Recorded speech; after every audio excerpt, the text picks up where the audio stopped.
Turabasuje inshuti bakunze ba Do Films TV nkuko mumaze kubimenyera tugenda tubashakira inkuru hirya no hino. Uyu munsi twagiye mu karere ka Kayonza. My name is Amuri. Uyu mureba kuri kamera ni umuhinzi w'itabi. Uyu munsi twamusuye, reka atubwire uburyo ki yahinze itabi, atubwira aho yakuye igitekerezo, yewe anatwigishe n'ukuntu dushobora kurihinga n'uko twarisarura. Turagira ngo dutangire utubwira ese iki gitekerezo cyo guhinga itabi wagikuye.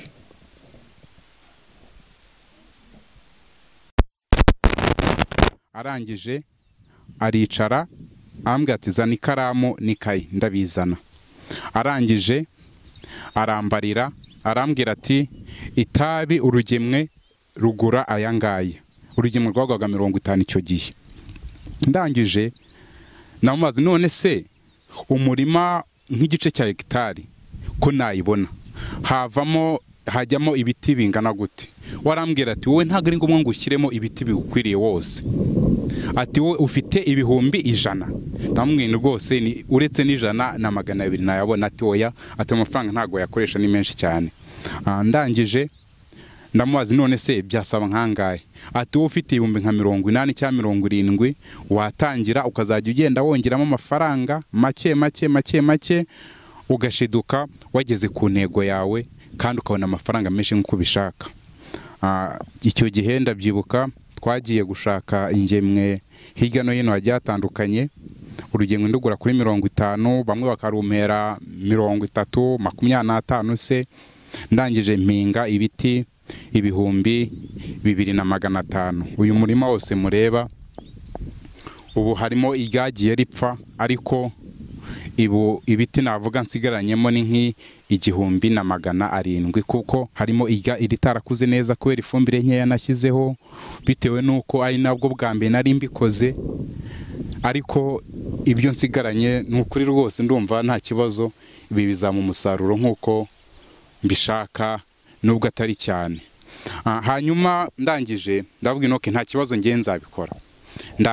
Mpita mfata amafaranga nkodesha umurima, maze ukodesha umurima ndawuhingisha, maze kuwuhingisha mpita nshyiramo ingemwe ndatangira nduhira uko iri mureba.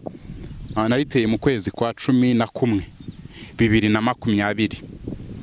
Ariko ubu ngubu tuvugana nibwo ntangiye gusaruramo rikeya, ntago ndarisarura cyane. Hanyuma kurikorera yaravuze ati ntago bizakunana, ntago bizakugora. Ndamubaza ini ese barikorera gute? Arambwira ati noneho wowe uzajye ugenda urebamo ari cyo bita ibisambo, ari byo ibingibi mureba, ibiba byagiye bikajya hagati bigashamika mu kibabi. Ibingibi nyine ibiba biri hagati y'ikibabi bituma itabi ridakura neza, ari by'ibingibi. Hanyuma arangije arambwira neza byose, arabimbwira nyigira umushinga. Namubwiye urakoze cyane ndaza kubikora. Ahubwo we yatunguwe no kubona ndi mpinze umurima munini, yarazigo ndahinga karima gatoya. Ariko mfatanyije n'abandi basaza nagiye mbaza barihinze mbere, nabo bagendaga bangira inama bakambwira ukuntu rikorwa, ukuntu barikorera, nkabaha amafaranga makeya ariko kugira ngo banyigishe uko bakora itabi. Ariko tuvugana rwose itabi namenye kurikora, ndabizi pe. Hanyuma ibindi ikibabi kimwe ntago gishobora kujya munsi y'amafaranga 200 cyangwa se 150 bite urakibona ngiki bite n'ukuntu kingana. Harimo n'ibindi binini nka biriya, harimo ibindi binini cyane. Hanyuma ati itabi rikomeye uzabimenya. Itabi rikomeye ndabimenya cyane. Nk'ubu ngubu urabona nk'iri tabi ukuntu risa, iri ngiri ritandukanye nuko rino ryo hasi risa. Iri ryo hasi urabona ririmo umuhondo mwinshi, ariko iri ngiri ririmo ubudomo ntago riraba umuhondo cyane.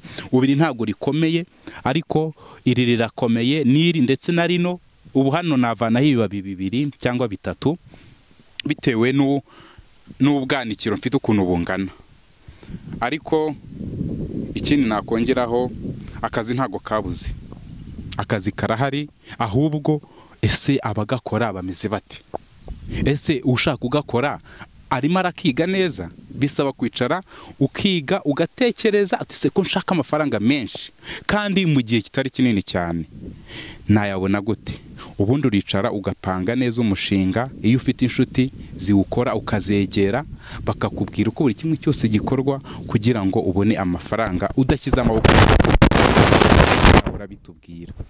Hanyuma wenda tutagumye no kuri iri ngiri gusa, mfite nk'iri urabona nakoze icyo bita kurikuna.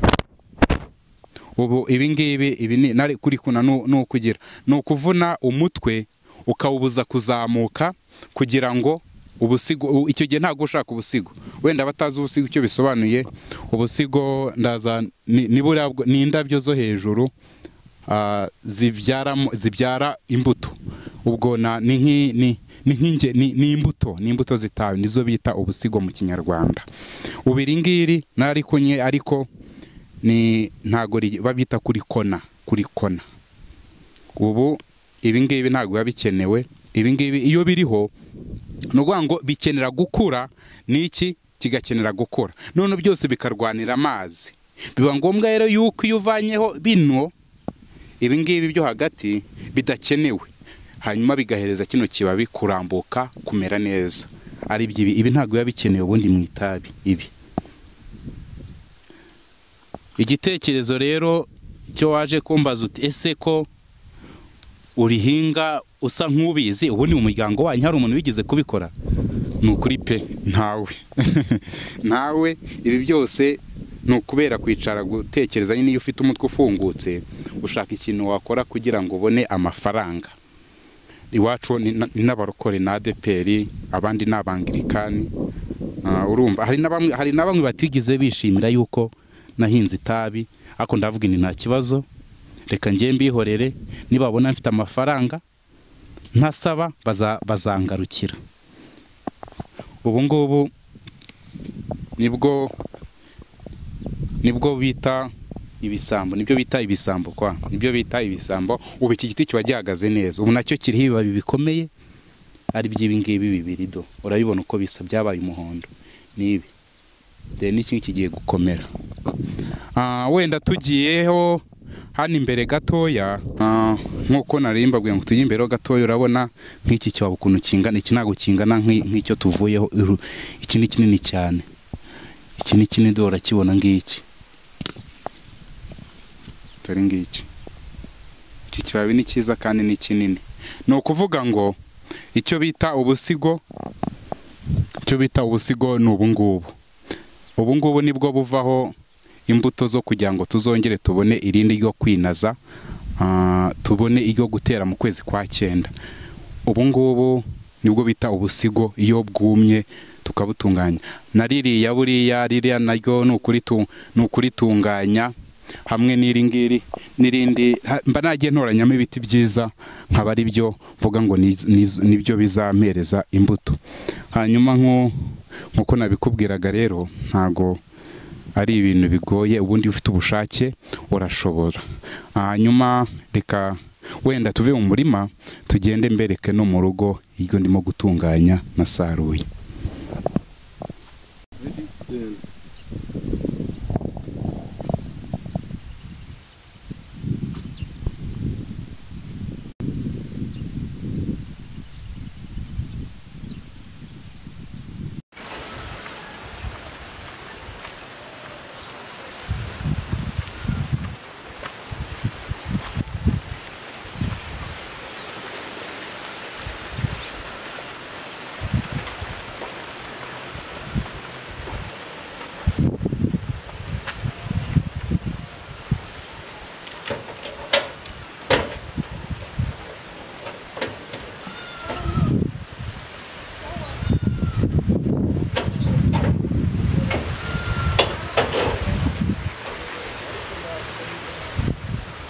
Karibu.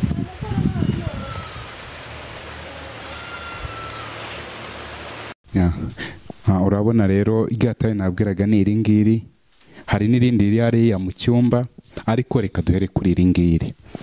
Nk'ubu iri ngiri impamvu rimeze uku nguku, ibi ni ibibabi nabanjije gutunganya mbere, nibyo bya mbere. Hari bimwe nakuye ariko ndabiboha umugozi, ariko ibibabi impamvu nabikoze uku nguku biri hano muri shitingi no kugira ngo bye kugangara cyane. Nyuma y'iminsi nk'itatu nzabivanamo bishyire mu mukenke. Hakaba hari n'ibindi hano ku ruhande bitaruma neza, nabyo biri hano ntegereje kugira ngo nze kureba yuko naza kubyanika mu kanya nitumara kuganira nyine. Ari giringiri itabi ryiza cyane riryoshye. Ngira ngo turakomeza hano mu cyumba. Reka turebe na rino ryo natunganyije ritegereje isoko. Hari iryo naboshye ry'umugozi, ari giringiri metero zigera mu 8. Hakaba n'iringiri metero 16. Iringiri rwose metero imwe ibigura ishobora kugura 1000 nk'ubu ngubu, ariko nko mu kwezi kwa 8, ukwezi kwa 9 metero izabigura nk'$1,500 cyangwa se 2,000, kuko intambwe y'ikibiriti nimbuza ukuntu ingana igura amafaranga igiceri cy'ijana y'u Rwanda. Hanyuma hano hari ibibabi bitunganye. Hari iki kibabi, ibingi ubano, uyu ni umushandiko urimo ibibabi 100. Ni ukuvuga ngo ibibabi 100 kimwe kiba kigura amafaranga 150 cyangwa se 100, ariko twiyo turanguza kuri 80, kuko biba ari ibibabi bitoya iyo bigeze mu kwezi kwa 9 no kwa 8. Hakaba n'ibindi bibabi byiza cyane binini. Naho ubu hano ni ibibabi 100. Ibibabi 100 urabona ko ari byiza cyane. Mu kwezi kwa 8 kwa 9 ikibabi kiba kigura amafaranga 350 cyangwa se 400. Twebwe iyo turanguza ku 150 cyangwa se 200, bitewe n'ukuntu abarikeneye nyine ari benshi, ariko bitabi ni byiza. Twakomeje hano munsi y'uyu mukenke hari irindi ryo nahubitse ntegereje kwanika uyu munsi cyangwa ejo.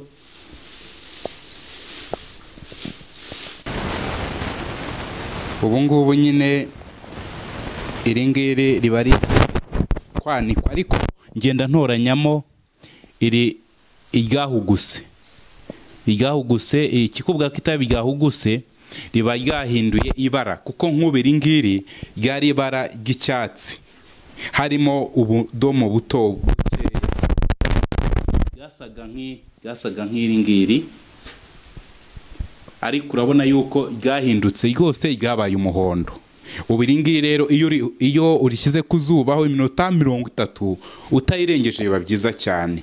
Iyo urishyize ku zuba rihita risa nk'irijya kuba umuhondo kubera ko ryahuguse. Hanyuma iyo tugiye kwanika turamo iryahuguse neza, iritarahuguta tukarireka. Nk'iringiri uryanikaho kubera ko ryahuguse uruhande rumwe, ukaryanikaho gakeya kugira ngo na hano icyokere gishiremo. Ari giringiri iri naryo ntiwarihubika uyu munsi, niri ndetse n'iringiri urihubika hashize iminsi 3 cyangwa se 4 bitewe n'ukuntu warisaruye rimeze. Ikindi kandi ntago ngiye niyumvisha yuko abasore bakiri batoya bakabuze akazi ko gukora. Akazi karahari. Nanjye ibingibi nabitekereje mu gihe cya COVID, nibwo navuze ese ko ibyo napangaga byose byahagaze, ni ikihe kintu nakora kugira ngo ndeko nanjye inzozi zanjye nari mfite mbere nazigeraho. Ndavuga inoke reka nekereze ukuntu nahinga itabi mbigishijwemo inama n'inshuti yanjye yo twareranywe hano iwacu kavukire nyine. Ikindi ntago navuga ngo guhinga itabi ni bibi. Ikintu cyose uvanamo amafaranga ntago ari kibi.